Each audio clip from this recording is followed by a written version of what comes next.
Hello, I'm the Secret Bunny Ninja, and I'm here to help you find out how you can get endgame gear in Star Ocean, the Divine Force. The most important item creation skills that you are going to need are going to be smithery, crafting, engineering, and alchemy.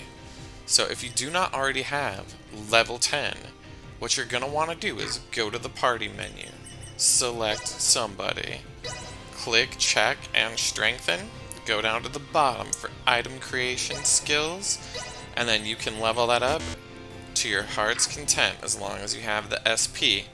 I highly recommend doing it this way as opposed to leveling it up organically because it takes forever and you will literally be waiting until your grave if you want to try it that way.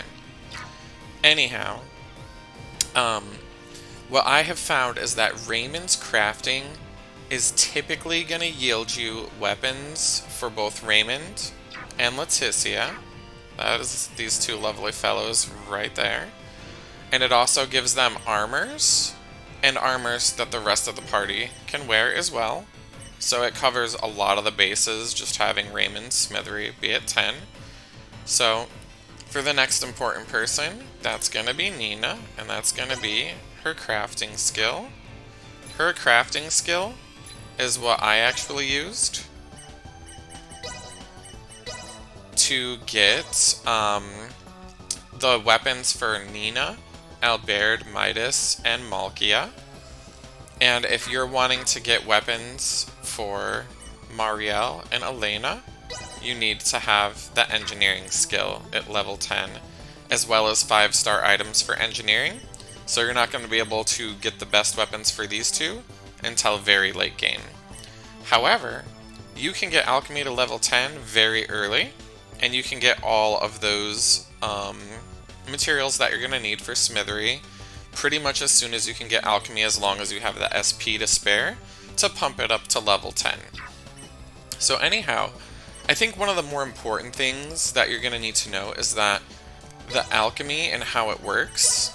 So for me, the most important metals, the first one is going to be mithril.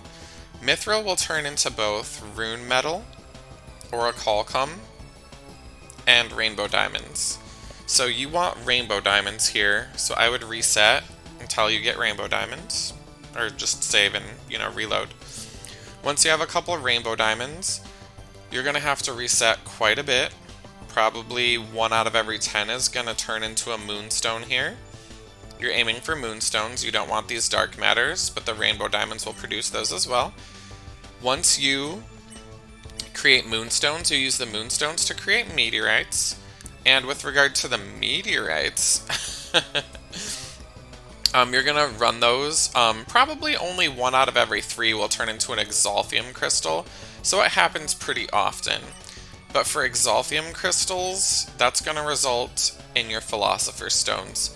And you're going to have to run that probably like 6 to 10 times to get the Philosopher's Stone. The real cramp in your butt is going to be creating meteorites. Now, the only place I know of where you can purchase these is from Santa in the endgame dungeon. So if you're wanting to have endgame gear before you even step in there, get really familiar with where to get these moonstones. I highly don't recommend running these from the rainbow diamonds because it's going to take you forever and a day. If you come to this map that I'm at right here, Paladurnia, there is a person right here who sells them for you, and that is going to save you just a shitload of time when you're doing this. Oh, and you know what? I didn't even notice this, but this was something I wanted to talk about too. Before you even start to create these, you're going to want to have these items right here. So the smithy hammer increases your ability to make good items during smithery. The artisan pliers helps you with crafting. The flask helps you with alchemy. The pen helps you with authoring. The mortar helps with compounding, which I basically haven't done anything with. The mortar helps with alchemy, the alchemist mortar. And the lens scope helps with engineering. So you can make all of these with crafting earlier in the game. I don't think I can buy them here. Yeah, that was my own sales menu. But what I was trying to get at before is this particular shop sells the moonstones, and you're going to want to purchase them here because they're relatively cheap. But not only that, you're going to want to run them over and over again. Thanks. And the reason for that is because you're trying to get different skills in your item creation. So some of the ones that I have found to be most helpful, especially for alchemy, is what I would do is I would use somebody that does not have the skill team player, because that allows them, the people that do have the skill team player, to jump in and help him make better stuff from time to time. It won't always happen, but it does happen often enough to help. So I would say, you know, if he doesn't have that particular skill, and since I do have Leticia with it, I can count on her to every once in a while jump in and help him make those Philosopher's Stones for me, which are going to be the most important. Just as an example here, we're going to use Raymond, and we're going to use well, I don't have enough money, but here, I'll show you the equipment that it's yielded. So I've gotten a sword here that has 67, 78 attack, which is pretty good. The best armors I've seen are higher than this, but I really liked the factors on here, so I just kept this one.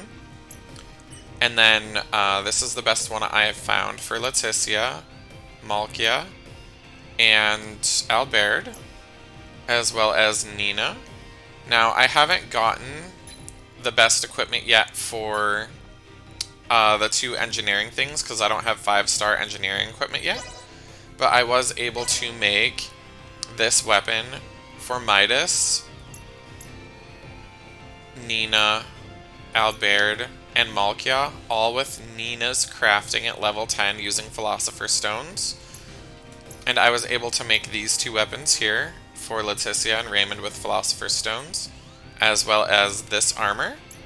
And I've also made these tri-emblems, which I suspect are going to be very important for the end game, because you can use them in... what do we call that? My mind is catching a blank here. Synthesis, to add additional factors to. And why you're going to find that to be incredibly important is because you're going to run into situations where you get lots of status effects. And if you have your skill tree maxed out in 2 tri-emblems, you already have 60% resistance to all of these. And then with the synthesis, you can actually add other factors onto the tri-emblems, your armor, and your weapons to completely prevent status effects and have really high resistances to various elements as well. So that way, you don't get freaking murdered.